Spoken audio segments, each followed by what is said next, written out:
The fluorescent lights of the evidence room flickered like a bad omen as Officer Dan Rivers wiped sweat from his brow. His hands shook, not from guilt, he told himself, but adrenaline. The safe was smaller than he'd imagined, its steel surface cold under his flashlight beam. "Just a routine check," he mumbled, ignoring the voice in his head that hissed breaking protocol. The lockpick slipped. Click. The door creaked open. Then, whoosh. A burst of neon pink paint exploded across his face, his uniform, the sterile, white walls. "What the?" he sputtered, but the real shock came seconds later when his radio crackled to life. "All units, be advised. General Marcus Hayes just reported a stolen safe. Armed response authorized." His blood turned to ice. General Hayes? The name buzzed through the precinct for weeks. Decorated war hero, first black 3-star general in state history. And now Rivers' badge, his career, his freedom, hung by a thread soaked in pink paint. Meanwhile, across town, 17-year-old Jamal Thompson shifted his backpack on the crowded bus, eyes glued to his phone. An alert about a citywide police search flashed across his screen, but he barely noticed. His mind was on rent, on his mom's night shifts, on the baby sister he'd pick up from daycare in 2 hours. That's when he saw her, a woman clutching, her rounded belly standing near the rear doors. Without thinking, he stood. "Here," he said, nodding to the seat. Her relieved smile lit up the bus. "Bless you," she whispered, pressing a folded note into his palm. He didn't read it, not then. Not until hours later, under the flickering bulb of his kitchen, would he unfold the paper and realize nothing about his life, college, bills, the court date looming over his brother, would ever be the same. By midnight, 2 storms brewed under the same city sky. Rivers scrubbed paint from his hands in a precinct bathroom, the general's voice ringing in his memory from a Veterans Day speech. "Accountability doesn't bend for badges." Across the river, Jamal stared at the note, heart pounding, as the woman's words blurred under his tears. "You gave me more than a seat. Let me return the favor." Below them, a phone number, and a name that would have made Rivers' knees buckle. But as sirens wailed toward the precinct, and Jamal's finger hovered over his phone, one question tied their fates together in the dark. How do you fix a mistake when it's already painted the whole world against you? And what happens when grace comes from the last person you'd ever expect? The clock is ticking. For one man, the truth is a trap. For the other, it's a lifeline. And by sunrise, neither will be able to outrun the collision of secrets, power, and the fragile courage it takes to change a life, or end one. The paint on Dan's hands wouldn't scrub off. He leaned over the precinct sink, shoulders hunched, like a man carrying tombstones, watching pink water spiral down the drain. His reflection in the mirror was a stranger, splotchy face, wild eyes, the smell of acrylic burning his nose. General Hayes is safe. The words looped in his head like a death march. He'd seen the man once years ago at a charity event. Tall, broad-shouldered, voice like a shovel digging into gravel. Integrity's not a part-time job, Hayes had told a room full of cops that night. Now Dan's integrity was bleeding. Out in a dirty bathroom, his phone buzzing nonstop in his pocket. 3 missed calls from his partner, 2 from the precinct captain, and 1 text from a number he didn't recognize. "You're in over your head, don't talk, don't run, wait." He smashed his fist against the paper towel dispenser. Stupid. This wasn't how it was supposed to go. The tip had been solid, a drug dealer's stash hidden in an unclaimed safe. Easy bust, his contact had promised. No paperwork, no questions. But now there was a GPS tracker embedded in the safe's lining, a general breathing down the department's neck, and a security camera in the evidence room that definitely caught his face. Dan's throat tightened. He'd seen cops get reassigned for less. Worse, he'd seen them disappear. Jamal's fingers trembled as he smoothed the note against the chipped kitchen table. The bus ride home had been a blur. The woman's soft "thank you," the way her wedding ring glinted under fluorescent lights, the weight of the paper in his palm like a secret. Now under the hum of the fridge, he read it again. You gave me more than a seat. Let me return the favor. Call me Eleanor Hayes. A phone number followed, scribbled in looping cursive. Hayes? His little sister, Nia, peered. Over his shoulder, clutching her stuffed rabbit. Like the general guy Mama talks about.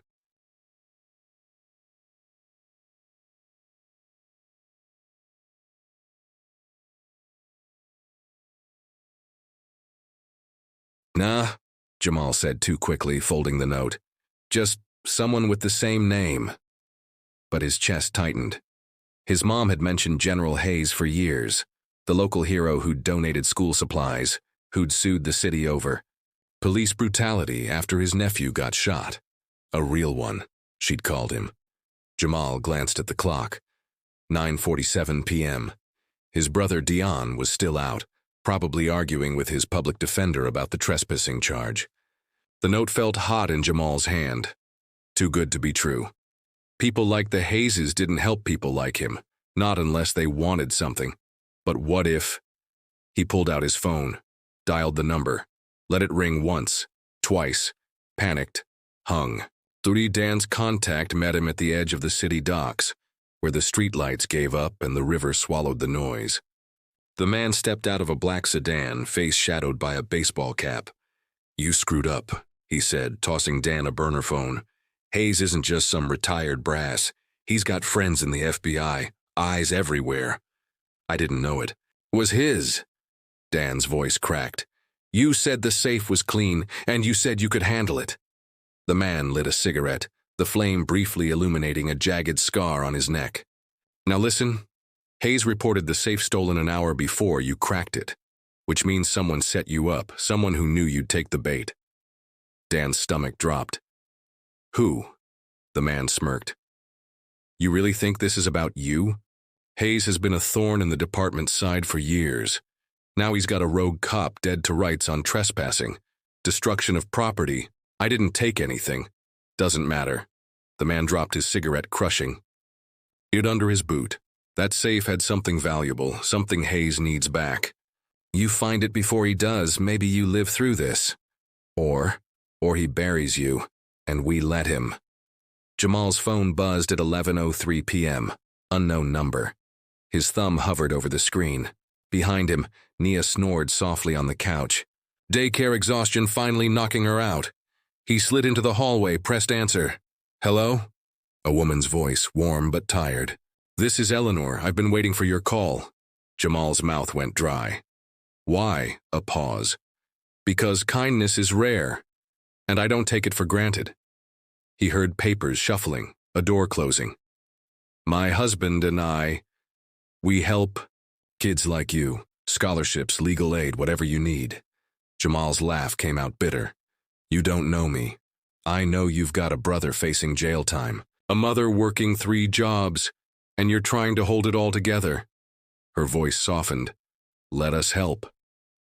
The hallway walls felt like they were closing in. Jamal squeezed his eyes shut. This was a trap, had to be. But what if it wasn't? Dion's court date was in 12 days. Their mom's cough was getting worse and the fridge was empty again. Meet me, he blurted. In public. Tomorrow. Eleanor didn't hesitate. Noon, Larkin Park, bench by the fountain. Dan spent the night in his car parked behind a derelict gas station. The burner phone buzzed twice. First, a news alert. General Hayes to hold press conference amidst police corruption allegations. Second, a photo texted from an unknown number, grainy security footage of him entering the evidence room. Tick-tock, Officer Rivers. He hurled the phone against the dashboard. It clattered to the floor, screen cracked but still glowing. Across the street, a neon sign flickered. Fast cash loans. Dan gripped the steering wheel until his knuckles turned white. He'd never wanted to be a hero, just a cop who stayed afloat. Now he was drowning, and the only lifeline left was the one person who'd want him dead. At 11:56 a.m., Jamal stood across from Larkin Park, watching the fountain spray rainbows in the sun. His stomach churned. The note was in his pocket, creased from restless handling. He'd told no one, not Dion, not his mom. If this backfired, a silver SUV pulled up. Eleanor stepped out, sunglasses hiding her eyes. Pregnant belly gone. Wait. Jamal froze. She wasn't pregnant anymore because she'd had the baby, or because yesterday had all been an act. Eleanor waved, smiling. But as she crossed the street, a black van screeched around the corner. Jamal's breath hitched. He'd seen that van before, last summer when cops raided Dion's friend's block party. Eleanor, wait! Too late. The van doors flew open. 2 men in masks jumped out, grabbing her arms. A scream tore through the air. Jamal's legs moved before his brain caught up. Hey! He sprinted toward them, phone already recording. Let her go, I'm calling the... A hand clamped over his mouth, smelled like chemicals. Darkness swallowed him whole. Somewhere, a phone rang. Unanswered. Dan's breath fogged the windshield as he crouched in the driver's seat, the cracked burner phone glowing in his lap. The photo of himself in the evidence room stared back. Ghost caught in the act. General Hayes' press conference starts in 90 minutes. His thumb hovered over the contact labeled E. Hayes. Eleanor. The woman who'd texted him yesterday, the same woman now missing with Jamal. His finger twitched. Calling her could be a death sentence, but so was silence. He pressed dial 3 rings. Then a man's voice, low and weathered. You've got 10 seconds to explain why I shouldn't trace this call and have you arrested. Dan's pulse roared. General Hayes, I didn't steal your safe, but I know who did. A pause. And why should I believe a cop who's already been disavowed by his own department? Because the people who set me up took your wife. Dan closed his eyes, praying Jamal's frantic recording had reached someone. There's a kid involved. Jamal Thompson. They grabbed him too. The line went silent for so long, Dan thought. He'd been hung up on.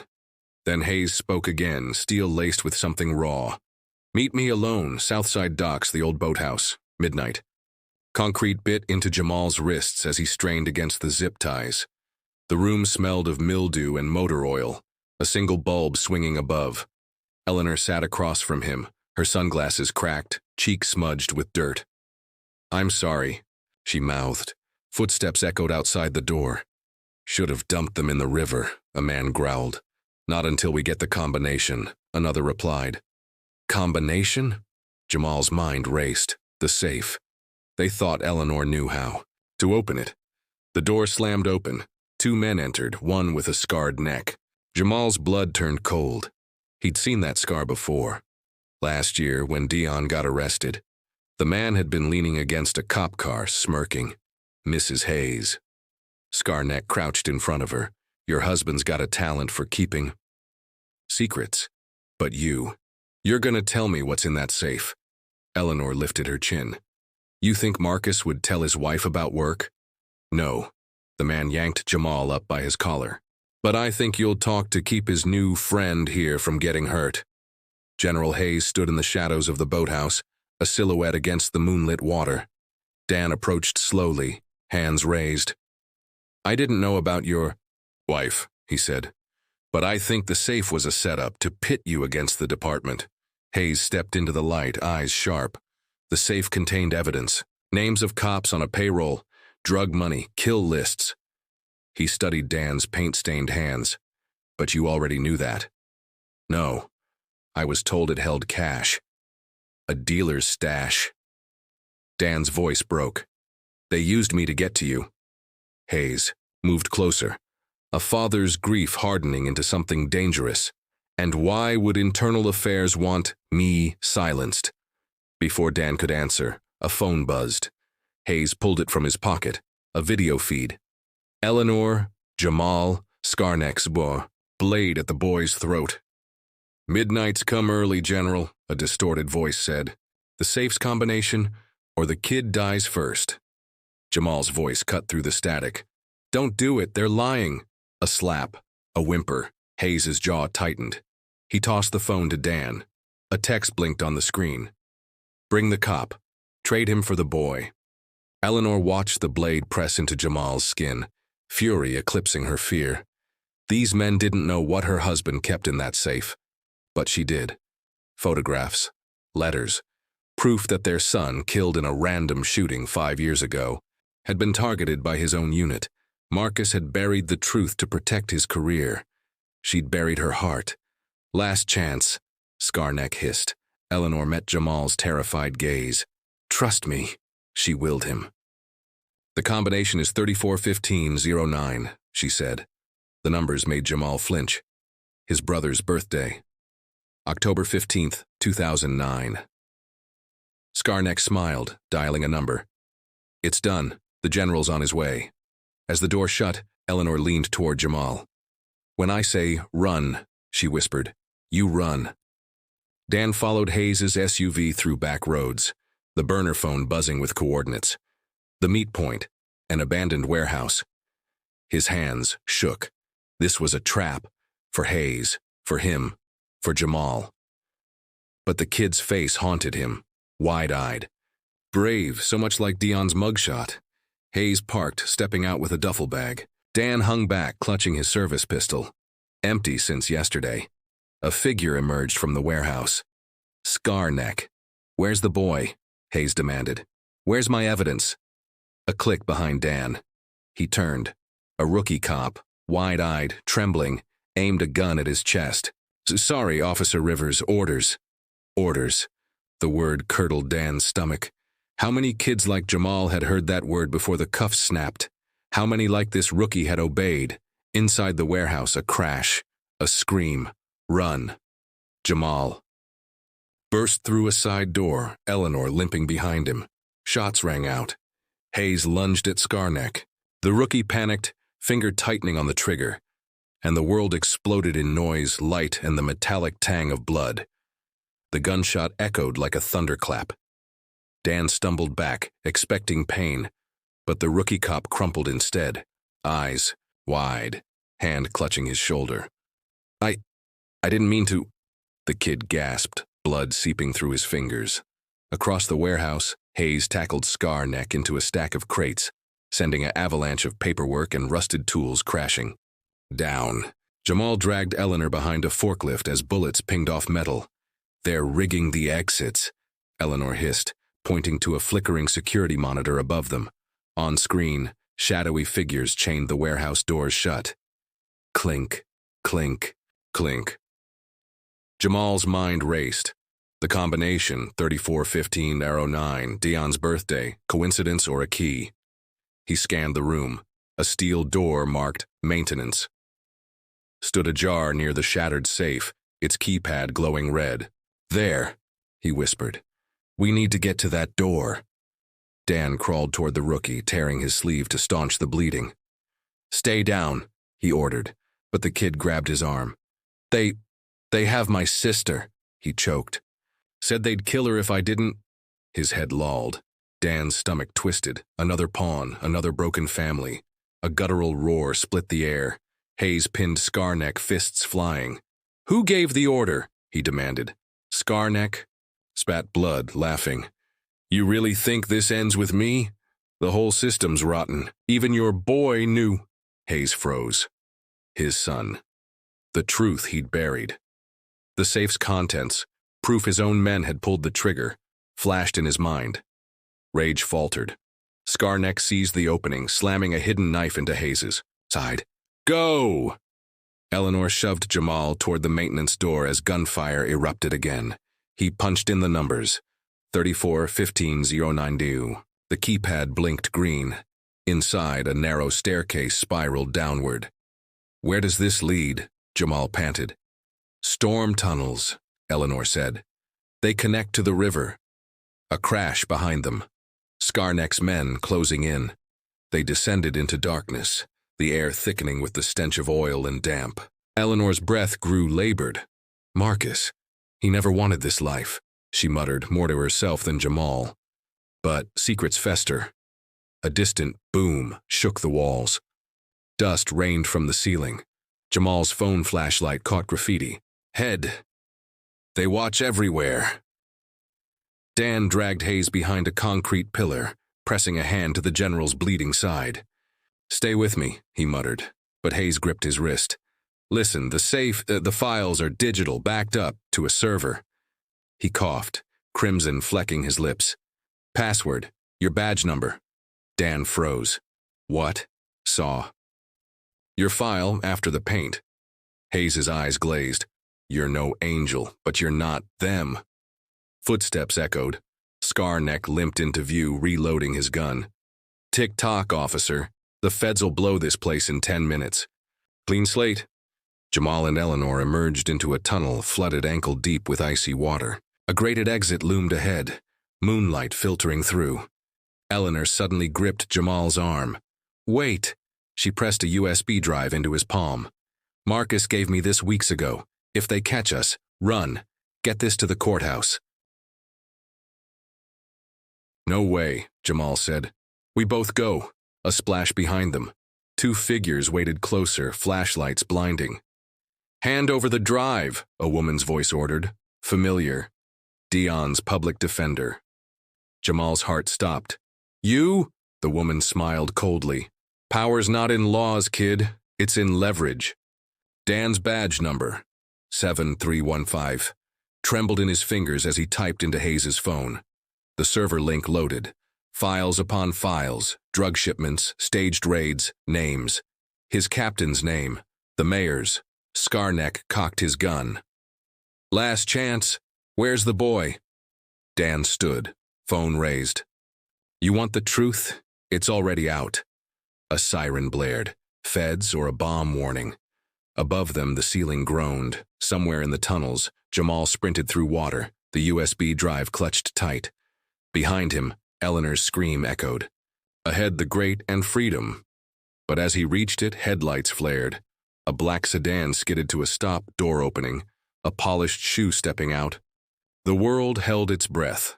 The polished shoe belonged to Mayor Richard Kane, his smile as slick as the gel in his hair.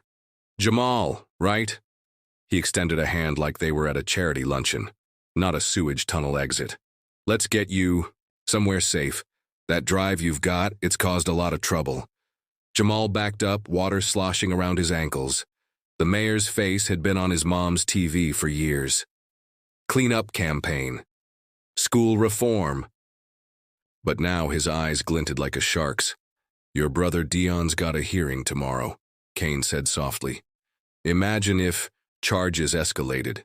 Eleanor's voice suddenly rang out from the tunnel behind him. Don't trust him.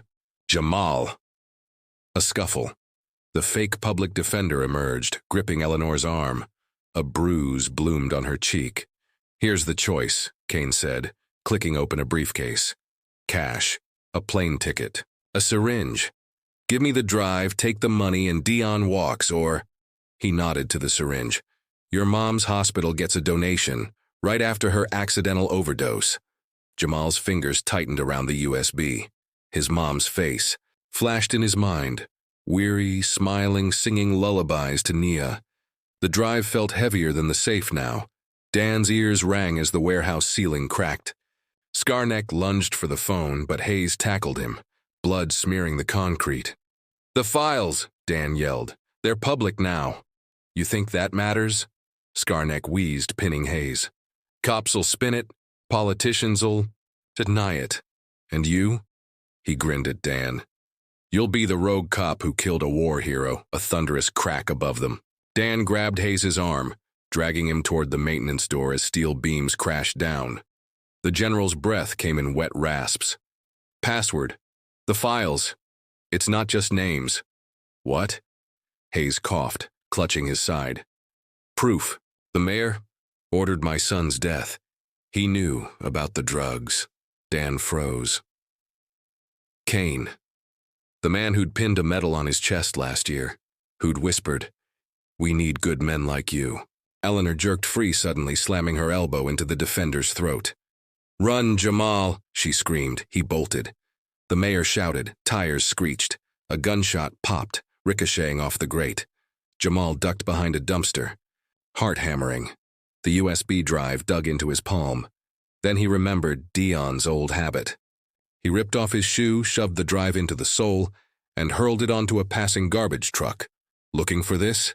He stepped out, hands empty, as Kane's men surrounded him. The mayor's smile died. Where is it? Where you'll Never find it? Jamal lied. Kane raised a gun. Wrong answer. Dan and Hayes stumbled into the tunnel, the warehouse collapsing behind them. Distant shouts echoed, feds breaching the perimeter. Hayes sagged against the wall. Leave. Me, not happening. Dan hoisted him up, spotting flashlight beams ahead. Thompson, he yelled. Jamal. A figure rounded the corner, not Jamal. The rookie cop, pale but alive, aiming a shaky gun. They've got my sister, he whispered. I have. Dewey. Hayes stepped forward, wincing. What's your name, son? Evan. Evan, look at me. The general's voice softened, a father's tone. They'll keep taking until you've got nothing left to give. Don't let them make you a ghost. The gun trembled. Lowered. A scream tore through the tunnels. Jamal. Kane pressed the gun to Jamal's temple. Last chance. Go. Ahead, Jamal spat. Dead kids make headlines. He thought of the note in his pocket. Let me return the favor. And prayed Eleanor had lied about the combination. Prayed the real files were safe. Prayed Dion would understand. The mayor's finger twitched on the trigger. Kane and Dan's voice, the general, bleeding but standing. The rookie aiming at the mayor. It's over, Hayes growled. Kane laughed. You think I'm alone? Sirens wailed above. Not. Local PD, his PD. Drop your weapons or the boy dies now, 20 guns cocked. 20 badges glinting in the dark. And Jamal, at the center, finally understood. The safe hadn't been the trap. He was. The gunshot never came. Instead, a mechanical roar split the air as the garbage truck Jamal had thrown his shoe into reversed, violently, its headlights flooding the tunnel. The driver, a woman in a neon vest, leaned out, waving a phone. Live on every news channel, Mayor, she shouted. Behind her, camera crews surged forward, lenses catching Kane's gun pressed to a teenager's head. The swarm of corrupt cops frozen like statues. You're supposed to be my media team, Kane sputtered. The driver grinned. Changed careers after you stiffed my union. She pointed to the USB drive taped to her dashboard, Jamal's shoe still wedged in the door. Viewers love a good true crime special. Chaos erupted. Cops dropped guns, scrambling to hide. Badges. Kane lunged for the truck, but Dan tackled him, the mayor's face smashing into the pavement. For the record, Dan hissed, snapping cuffs on him. I hate press conferences. General Hayes collapsed against the tunnel wall, watching. The screens of 1,000 phones light up with his darkest truth. His son's murder, the cover-up, the mayor's sneering orders. Eleanor reached him first, cradling his head. You let it go. Too long, she whispered. Wanted to protect you, he breathed. Protection isn't silence, Marcus. She pressed her forehead to his. It's fighting. Even when you're scared. His hand found hers, then went still. Jamal stood numb as paramedics swarmed. The rookie, Evan, hovered nearby, holding a blood-stained note. Found this you in the safe, he said. Jamal unfolded it, recognizing the general's handwriting. If you're reading this, I failed. But the fight isn't yours to finish. It's ours to pass on, Monsieur Hayes. A shadow fell over him. Dan stood there, paint still streaked in his hair, holding Jamal's salvaged shoe. Drive safe, he said. But your brother's lawyer just flipped. Named every dirty cop on tape. Jamal stared at the note. Why'd he do it, the general? He could have stayed quiet. Dan glanced at Kane, now screaming at cameras. Some secrets cost more than they're worth. 3 days later, the city buzzed with resignations, arrests, the mayor's face plastered under the word, fugitive. But Jamal stood at a bus stop, Nia's hand in his, the same route, the same seat. A woman approached, older, her hair streaked with gray. No belly this time, Eleanor. He left you something, she said, handing Jamal a faded military patch. Marcus believed in second chances, for everyone. Jamal turned it over, a phone number stitched underneath. Not a senator, not a lawyer. The head of the FBI's corruption unit. As the bus pulled up, Jamal hesitated. What now? Eleanor smiled, tired but fierce. Now you choose. He stepped on, the patch burning a hole in his pocket. Across the street, Dan Rivers watched from an unmarked car, his badge replaced with a consultant's lanyard. On the seat beside him, a can of pink paint, and a fresh case file labeled Thompson, J. The end, or the beginning. Final twist. The pink paint in Hayes' safe contained nano-trackers. Every cop who touched it that night, including Kane's men, now glowed under federal UV lights. And Jamal's shoe? Still rolling through the city on that garbage truck, broadcasting coordinates. Sometimes justice doesn't come clean. It comes in color. The city breathed easier in the weeks that followed, though the air still tasted like unfinished business. Jamal's brother Dion walked out of county lockup on a sunny Tuesday morning. The trespassing charges dropped, along with half the cases tied to Kane's dirty cops. Their mom hugged them both so tight Jamal felt his ribs creak.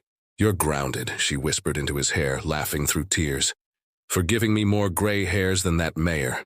Dan Rivers found them outside the courthouse, leaning against a car that wasn't his. A rental, courtesy of the FBI. His old badge sat in an evidence locker somewhere, but the consultant lanyard around his neck felt lighter than he'd expected. "Got something for you?" he said, tossing Jamal a crumpled fast food bag. Inside, his salvaged shoe, the USB drive still tucked in the sole. "Feds made copies. Originals are yours." Jamal stared at the shoe. "Why?" Dan shrugged. "Figured you earned the right to choose what happens next." He nodded toward Dion, who was helping their mom into a beat-up sedan. "He's clean, for now. But the system's still a minefield. So, fix it," Jamal said, the words slipping out before he could stop them. Dan's smile was thin but real. "Trying." Eleanor Hayes buried her husband on a hillside overlooking the city he'd loved and failed. The military gave him full honors, 21 guns, a folded flag, a speech about valor. She didn't cry until later, alone in their empty house when she found Marcus's old coffee cup still in the sink. The note he'd left her was tucked inside, dated the night he'd first opened the safe. "If this ends me, know I'd do it again. Keep fighting. Love you to the moon and back." She donated the house to a youth program the next day, moved into a downtown apartment, started answering calls from the FBI. The pink paint's nano-trackers glowed under federal UV lights.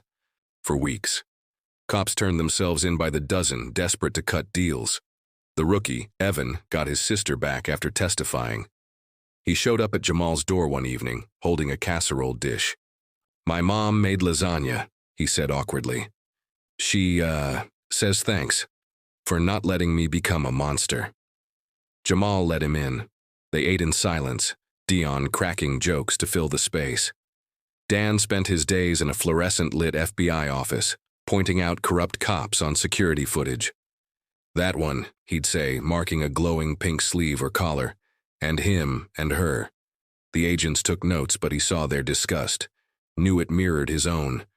At night he drove past the old precinct, watched it get bulldozed, bought spray paint from a 24-hour hardware store and tagged the rubble. Nice try. Jamal waited until graduation day to call the number on the military patch. The FBI agent who answered already knew his name. "We're building a task force," she said. "Need people who understand the streets and the suits. You'd be a consultant. Paid." He said yes. His first case, tracking the garbage truck that still roamed the city, its GPS pinging locations of hidden cash stashes, burner phones, and one abandoned black sedan. The mayor's car. On a crisp fall morning, Jamal stood at the bus stop again. Same route, same seat, a pregnant woman boarded, clutching a toddler's hand. He stood automatically. "Keep your seat, hero," she said, smiling. Her toddler pointed to Jamal's face on a nearby newsstand. "Local teen helps topple corruption ring." The bus driver chuckled. "You want to sign my kid's backpack?" Jamal flushed, shaking his head. But as the bus rolled past the courthouse, he caught his reflection in the window. older, steadier, the ghost of General Hayes's stubborn hope in his eyes. Dan found Eleanor at Marcus's grave one evening. She didn't turn around. He'd hate all the flowers, she said. The headstone was buried in bouquets from strangers. He'd hate the statue, too, Dan said. The city had commissioned one, General Hayes in uniform, stern and unyielding. The real man had been softer around the edges. Eleanor handed him a business card. The task force needs a director, someone who knows the blue code and how to break it. Dan pocketed the card. Still got paint on my hands, he warned. Good, she said, means you can't hide. They stood in silence as the sun dipped below the skyline, painting the world in shades of gold and pink. That night, Jamal met Dion at the old basketball courts. They shot hoops under flickering lights until their lungs burned. You gonna save the world now? Dion teased, tossing him the ball. Jamal dribbled, the USB drive secure in his pocket. Nah, he said, sinking a three-pointer. Just my corner of it. The net swished. Somewhere in the distance, a garbage truck rumbled by, its headlights cutting through the dark like a beacon. The end. Or is it? Keep an eye on those city council meetings, folks. And remember, sometimes the smallest acts of courage paint the biggest changes.